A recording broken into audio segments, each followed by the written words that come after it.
Mary wants to start planning her garden, but doesn't know where to start. She feels overwhelmed. Which resources do I need? What do I grow? How much can I grow? Should I buy plants from a nursery, directly plant the seeds in the soil, or start the plants indoors? What planting schedule should I follow for my specific climate? She wishes that there was someone to tell her exactly what to do to have the garden she is envisioning. Well, there is. Thankfully, she found PlanMyGarden. She enters her zip code, draws her garden layout, and then selects the plants she wants to grow and how much garden space she wants to allocate to each plant. She submits her email and checks out. Then she receives an email with her own custom plan with everything she needs to get started.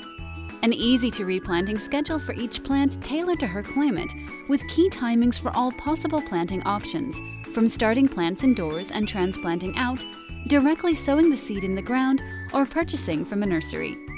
A simple, to-the-point getting started guide on how to get her garden up and running. A detailed grow guide for each vegetable she selected. A customized planting layout based on her exact garden layout for optimal plant placement for highest yields.